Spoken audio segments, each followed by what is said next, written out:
बिस्मिल्लाहिर्रहमानिर्रहीम। मैं हूं ताहिर ढिंडसा और आप देख रहे हैं टीडी डिजिटल। आज हम आपको अंदरूनी और बैरूनी जो मामलात पाकिस्तान के हो रहे हैं उसके बारे में हम बताएंगे कि अफ़गानिस्तान से रिलेटेड पे इस वक्त क्या हो रहा है और पाकिस्तान में क्या हो रहा है। और इस्टेब्लिशमेंट और गवर्नमेंट ने मिल के बड़ी ही स्मार्ट मूव की है जिसके असरात हमें नज़र आ रहे हैं। हो सके तो चैनल को लाइक और सब्सक्राइब कर लें और बेल आइकन को भी प्रेस कर लें। अमेरिका के जाने के बाद वो चेंज जो पाकिस्तान का शिफ्ट होके एक कैंप से दूसरे की तरफ थोड़ा सा ध्यान और दुनिया को अब बिल्कुल अमेरिकन कैंप से बाहर अपने वो होना था और उसके अंदरूनी चेंज भी होने थे। जो बैरूनी दुनिया थी जिसमें अमेरिका था उसको तो वज़ीर आज़म ने ख़ुद हैंडल किया है, जिसे कहते हैं ना कि फ्रॉम द हॉर्न्स बोल को लेना, उस तरह से किया। तो वो डायरेक्ट बताया अब वज़ीर आज़म जाएंगे और ज़ाहिर है कुछ निगोशिएट होगा। अमेरिका तो कहता है हमारी बात माने, लेकिन पाकिस्तान ये नहीं कह रहा कि हम आपकी बात नहीं मानते या आपके साथ नहीं है। पाकिस्तान ये कह रहा है कि हम न्यूट्रल हैं, सबके साथ हैं, जहाँ से भी अमन आए वो साथ हैं, बिल्कुल हम कैंप में हम उस तरह दूसरे नहीं जा रहे बट आपके।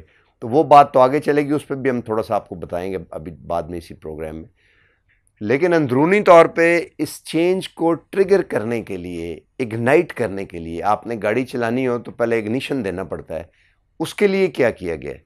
उसके लिए दी गई है नेशनल सिक्योरिटी काउंसिल की में ब्रीफिंग इश्यूज़ के ऊपर पॉलिटिकल पार्टीज़ को।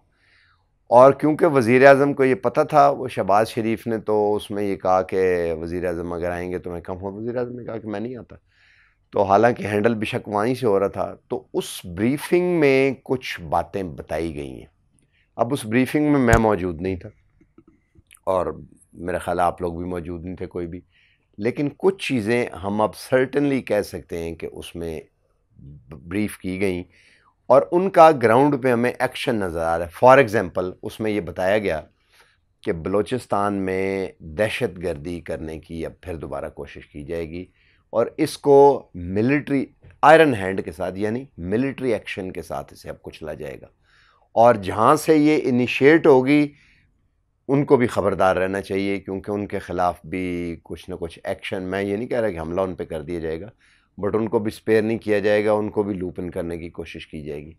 अब मैं क्यों कह रहा हूँ कि ये ब्रीफिंग दी गई, उसका ग्राउंड पे असर ये है कि आर्मी चीफ़ ने जाके कहा है कि बलूचिस्तान और पाकिस्तान को ख़तरा है और हम दोनों जीतेंगे इंशाल्लाह। जब आर्मी चीफ़ ये कहते हैं हम जीतेंगे तो इसका मतलब है कि they are ready to take a military action against the militants या जो भी लोग हैं वहाँ पे करने के लिए।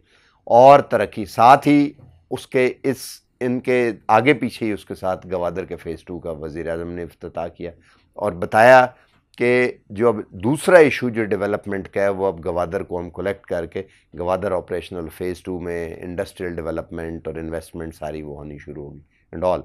इसका मतलब है कि चाइना के साथ जो आगे ताल्लुकात से डेवलपमेंट है उसके दोनों फेज़ अब आएंगे। ये जो राइट ऑफ इंडस रास्ता है, इंडस हाईवे जिसे हम कहते हैं, राइट ऑफ इंडस रिवर, वो बड़ा इम्पॉर्टेंट है। लेकिन अब बदकिस्मती है कि एक ज़माने में जब फोर्स मेजोर बलूचिस्तान वगैरह में होता था तो अमेरिकन का ख्याल था कि ये रास्ता सड़क नहीं बनी होनी चाहिए, क्योंकि सोवियट्स जो हैं वो अफ़गानिस्तान के through they march in air and reach the warm sea, Gwadar तक आ जाएंगे। तो इसमें गड़बड़ रही और रास्ते भी नहीं बने, इसी वजह से बलूचिस्तान डेवलप भी नहीं हुआ सुपर पावर के डर से। उसके बाद जब वो हो गया तो अब पाकिस्तान खुद डरता था कि दूसरी सुपर पावर कहीं यहाँ से ज़्यादा इंग्रेस ना हो जाए, तो बलूचिस्तान में उस तरह अब इस वक्त जो सुपर पावर जिसकी मदद है वो नहीं, वो ऑलरेडी गवादर पे है और रूस को भी हमने रास्ता दे दिया, तो अब ख़तरा नहीं रहा। तो अब वो वक्त आ गया है कि बलूचिस्तान और राइट ऑफ इंडस को तेज़ी से डेवलप किया जाए। अब ये वो वर्जन लैंड है और कितनी सिमिलैरिटी है चाइना का भी वेस्टर्न चाइना बिल्कुल ऐसे ही है कि जो ईस्टर्न चाइना है वो सैचुरेट हो गया जो साउथ चाइना की सी के साथ है, बीजिंग, शंघाई वगैरह सारा, और उसमें ग्रोथ बड़ी थोड़ी होगी अब, सिंगल डिजिट ही अगर उसको, क्योंकि सैचुरेट हो गई, सिटीज़ बन गई हैं वो। अब वेस्ट ऑफ चाइना जहाँ से वो फिनोमिनल ग्रोथ ले सकते हैं डबल डिजिट में year after year through decades, Pakistan का भी यही है कि अगर आप लाहौर, गुजरांवाला ये इनमें तो ज़ाहिर ग्रोथ 4 सिंगल डिजिट या डबल, लेकिन अगर वेस्ट ऑफ इंडस पॉपुलेशन तो कम है लेकिन डेवलप उसको किया जाए रोड्स की और उसको इंटरनेशनल कोलैबोरेशन के लिए उसको पूल इन किया जाए, इंटीग्रेट किया जाए, जैसे कि सीपेक और बीआरआई है, तो उससे double digit growth year after year और डेकेड आफ्टर डेकेड पाकिस्तान ले सकता है और डेवलप्ड कंट्रीज़ की सफ़ में शामिल हो सकता है। तो ये एजेंडा जो है नेशनल सिक्योरिटी के बाद दोनों अब ये विजिबल है। अब रह गई बात अपोजिशन पार्टीज़ की, मौलाना फजलुर रहमान और पीपल्स पार्टी और मुस्लिम लीग नून नहीं कहना चाहिए, मरीम नवाज़ और उनके वालिद नवाज़ शरीफ, क्योंकि मुस्लिम लीग नून जो है वो तो इफ़ेक्टिवली शहबाज शरीफ ने टेक ओवर कर ली है, और उनके इफ़ेक्टिवली टेक ओवर करने का मतलब है कि कॉन्सिलिएशन टुवर्ड्स इस्टेब्लिशमेंट और एंटी पाकिस्तान कोई ऐसी बात नहीं जिसमें पार्टी की वजह से अपनी मुज़ाहमती वगैरह का वो मामला ख़त्म। तो मुस्लिम लीग नून रहेगी बेशक यहीं पे, नाम रहेगा, बट वो किसी हद तक डिफ्यूज़ हो गई है। लेकिन मरीम ने कल फिर बड़ा अग्रेसिव होकर बात की है और उन्होंने ये कहा है कि किसी भी इंडिविजुअल को सूट करने वाली या किसी एक एंटिटी को सूट करने वाली फॉरेन पॉलिसी मुल्क की फॉरेन पॉलिसी नहीं हो सकती। इसका मतलब क्या है? इसका मतलब ये है कि अमेरिका और चाइना के साथ जो बैन पॉलिसी है जिसका इजहार किया, जिसका इमरान खान ने किया है, वो हम उसको नहीं मानते। क्या मतलब है कि अमेरिका को वो कह रहे हैं कि हम अभी भी आपके साथ हैं, हमें बताएं क्या करना है, और जो फॉरेन पॉलिसी हम लेके चलते रहे, हम उस तरह चलेंगे। तो ज़ाहिर है उनकी भी यात्रा होनी है अभी वहाँ पे भी, और लंदन एंड पे जो इंटेलिजेंस सेटअप है एस्टेब्लिशमेंट का जो पाकिस्तान को देखता है, वो CIA का उस तरह नहीं है, वो ऑपरेशन करते हैं, वो ब्रिटिश देखते हैं MI6 और डिफरेंट और तरीक़ों से उनका होम ऑफिस जो है सारा वो। तो वहाँ पे इसी तरह 11 तारीख को बिलावल को भी वो जा रहे हैं। बिलावल जो हैं उनकी भी अब एंट्री उन्हीं कॉरिडोर में जरदारी साहब को, क्योंकि जरदारी साहब बूढ़े हो गए हैं, बीमार हैं, वो कर नहीं सकते। तो now he is the new derby horse, long race के घोड़े के तौर पे। तो वज़ीर आज़म के कैंडिडेचर में तो अभी शायद कुछ साल हैं, बट उन कॉरिडोर में ये एंटर होना शुरू हो जाएंगे अब।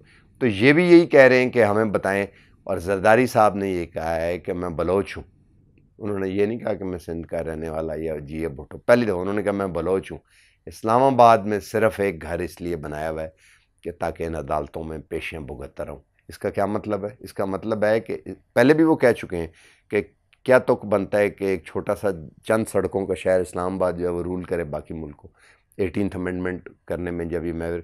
तो कहने का मतलब ये है कि ऑपोजिशन जो सेंटर राइट और सेंटर लेफ्ट की दोनों पार्टी समझी जाती थी, अब वो एक्सट्रीम पॉलिटिक्स के ऊपर उतरने को तैयार है। और कितनी अमेजिंग बात है कि इसमें सेंटर लेफ्ट और सेंटर राइट कोई नहीं है, दोनों ही एक्सट्रीम राइट पे चली गई हैं, दोनों एक्सट्रीम राइट की पार्टीज़ हो गई हैं।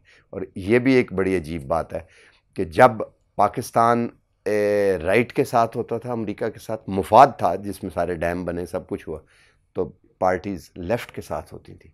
अब पाकिस्तान किसी हद तक सेंटर लेफ़्ट के साथ है, तो जो राइट पार्टीज़ हैं ये एक्सट्रीम राइट के साथ हैं। चाहे लेफ़्ट हो या राइट हो, पाकिस्तान के मुखालिफ रह के मुज़ाहमती था। इसका मतलब है कि जो पॉलिटिकल फ़िलॉसफी थी इन पार्टीज़ की, वो इंडिविजुअल ख़ानदानों को सूट करने वाली थी। अब देखते हैं आगे क्या होगा। तो ये नेशनल सिक्योरिटी की ब्रीफिंग के नताइज हैं जो ग्राउंड पे निकल रहे हैं। बाकी तफसीलात हम आपको आइंदा बताते रहेंगे। आज तक के लिए इतना ही। चैनल को लाइक और सब्सक्राइब कर दें, बेल आइकन को भी प्रेस कर दें, हो सके तो। अल्लाह हाफ़िज़।